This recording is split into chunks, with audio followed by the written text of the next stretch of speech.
안녕하세요. 김호덕의 부동산 경매입니다. 자, 오늘은 부동산을 하나도 모르는데 시작하는 방법에 대해서 여러분과 함께 알아보도록 할 거예요. 오늘 이 강의가 첫 번째 강의인데요. 제가 이렇게 강의를 촬영하게 된 계기가 뭐냐면 제가 개인적으로 2030 부동산 경매 모임을 운영하고 있습니다. 보시는 것처럼 한 250명가량이 참여를 하고 있고요. 지금 스터디 같은 경우에는 3기째로 진행을 하고 있는데요.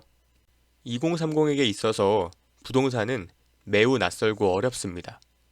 왜냐하면 어떻게 시작해야 하는지 전혀 감을 못 잡기 때문이죠. 저희 모임 같은 경우는 보통 20대 중후반에서 30대 초반이 많은데 다들 부동산에 관심은 있어요. 그런데 부동산 어떻게 해야 되냐고 물어보면 답을 못 합니다. 왜? 어렵거든요. 어떻게 해야 하는지가 딱 잡혀 있지가 않아요. 제가 비교를 해서 말씀을 드려볼게요. 자, 주식 같은 경우는요, 보면 일단 내가 쓰고 싶은 증권서 어플을 다운을 받고 거기서 계좌 개설을 한 다음에 개장 시간에 내가 사고 싶은 종목을 매수하면 됩니다. 그쵸? 예를 들면 내가 삼성전자를 사야겠다. 카카오를 사야겠다. 네, 그렇게 종목을 정하면 내가 그냥 남의 도움 안 받고 어딜 가지 않고 그냥 그 자리에서 구입을 할 수 있어요. 뭐 주식 차트 보는 법이라든지 호가창 보는 법이라든지 이런 것들 유튜브로 공부를 하면 되겠죠. 그런데 부동산은 막막합니다. 어플이 따로 있는 것도 아니고 계좌를 만들어야 되는 것도 아니에요. 그리고 부동산을 구입하려면 파는 사람을 만나서 협상을 해야 됩니다. 네, 굉장히 불분명하죠.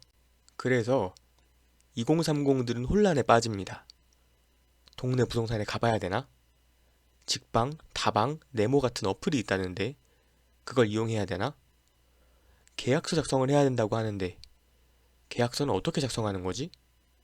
아, 파는 사람과 만나야 되고 공인중개사를 만나야 되고 내가 발품을 팔아야만 가능하구나 하는 것 때문에 막막해서 지레 겁을 먹습니다. 그런데 부동산 경매를 이용하시면 이 모든 걸 안 하셔도 됩니다. 부동산 안 가셔도 되고요. 계약서 작성 안 하셔도 되고요. 협상도 안 하셔도 됩니다. 그냥 내가 혼자 분석하고 혼자 알아보고 혼자 가격 결정하면 됩니다. 그래서 부동산 경매를 보통은 부동산을 입문하는데 가장 좋다라고 얘기를 하거든요.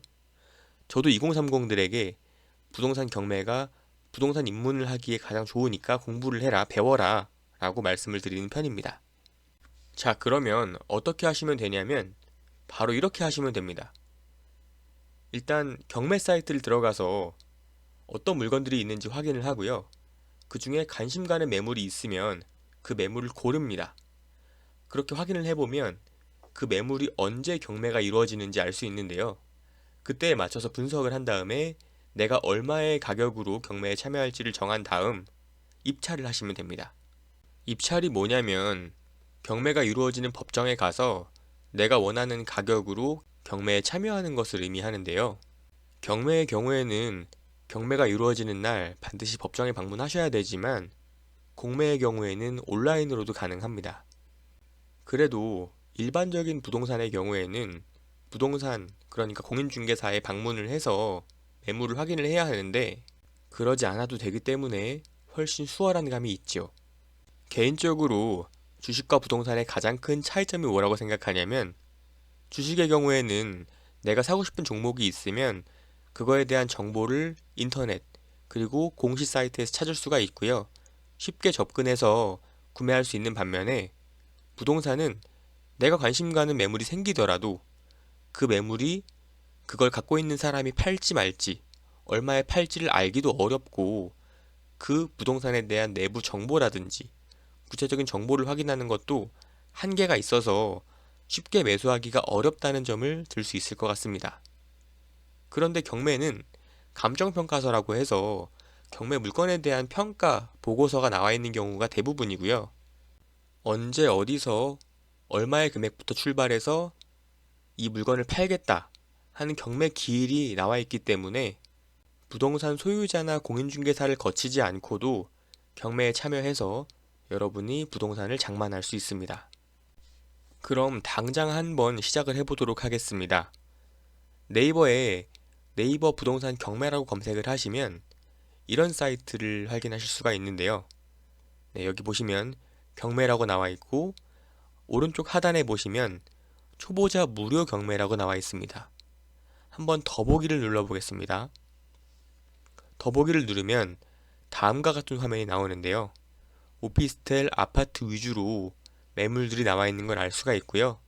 매각 기일도 2020년 12월 16일, 12월 7일 이런 식으로 확인이 가능합니다. 그러면 가장 먼저 나와 있는 부산시 오피스텔을 한번 눌러보도록 하겠습니다. 눌러보시면 다음과 같은 화면을 확인하실 수가 있는데요. 보시자마자 굉장히 당황스럽죠? 버거우시고요, 그죠? 아, 왜 이렇게 정보가 많지? 도대체 뭐부터 봐야 되지? 이게 뭘까? 이런 생각이 드실 수도 있어요. 그러시면 정상입니다. 네, 처음 접하는 입장에서는 굉장히 복잡하고 난해해요. 그런데 이것만 이해하시면 아, 여기에 한눈에 모든 정보를 다 담느라고 그랬구나. 정보가 한눈에 잘 담겨 있구나 하고 느끼실 수 있을 거예요. 간단하게 설명을 드려보면요. 이 매물은 부산 사하구에 위치한 오피스텔이고요. 건물 면적은 12평 남짓 됩니다. 아래에 보시면 사진들도 확인이 가능하시고요. 오른쪽에 보면 관련 자료라고 해서 등기부등본, 감정평가서, 점유관계조사서 등등의 내용들을 확인하실 수가 있습니다. 조금 더 말씀드려보면 감정가, 최저가, 보증금이라는 개념이 있습니다. 감정가는 뭐냐면 법원에서 이 오피스텔은 얼마 정도 할 거예요 라고 안내해주는 가격이고요. 감정평가 법인에 의뢰를 해서 가격을 받아냅니다. 네, 지금 이 오피스텔 같은 경우에는 1억 7,200만 원으로 되어 있는데요. 2019년 8월 달에 정선 감정평가 법인에서 토지는 3,400, 건물은 1억 3,700으로 감정을 했습니다. 그리고 최저가는 뭐냐면 지금 이렇게 보시면 매각기일하고 최저 매각 가격이 나와 있는데요. 맨 처음에 2020년 9월 2일 날 1억 7,200만 원에 이 오피스텔의 경매를 시작하겠다 라고 했다가 기일이 변경돼서 2020년 10월 7일 날 처음 경매가 진행이 됐고요. 아무도 입찰을 하지 않았어요. 아무도 사람들이 가격을 적어내지 않았고 그래서 한번 유찰이 돼서 2020년 11월 11일 날 1억 7,200만 원에 80%인 1억 3,760만 원으로 경매를 시작을 했고요. 그러고 나서 또 사람들이 아무도 경매에 들어오지 않아서 2020년 12월 16일 날 3회차 경매가 최저가 1억 1천만 원으로 진행이 될 예정이다 라는 의미를 담고 있습니다. 그러니까 최저가는 이 금액보다 더 높은 금액으로 써주세요. 금액을 적어내 주세요 라는 거고요. 그게 유찰이 될 때마다 점점점 떨어진다는 뜻입니다. 그리고 보증금은 뭐냐면 보통 최저가의 10% 수준이 되는 건데요. 보증금을 내가 입찰을 할 때 동시에 법원에 납부를 해야 합니다. 경매에 참여하기 위해서 금액을 적어낼 거라면 이 정도 보증금은 같이 납부해 주세요 라는 거고요. 반대로 얘기하면 여러분은 보증금만 있으면 경매에 참여가 가능하십니다.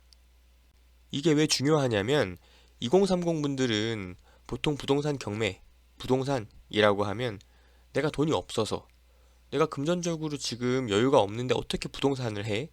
이런 생각을 많이 하시는데 사실상은 보증금만 있으면 경매 입찰은 가능하신 거죠. 경매 참여가 가능해지시는 거예요. 물론 여기서는 부동산 입문하는 방법을 알려드리는 파트이기 때문에 입찰 보증금의 의미, 부동산 입찰하는 방법, 낙찰받는 방법 이런 것들에 대해서는 다루지 않을 텐데요.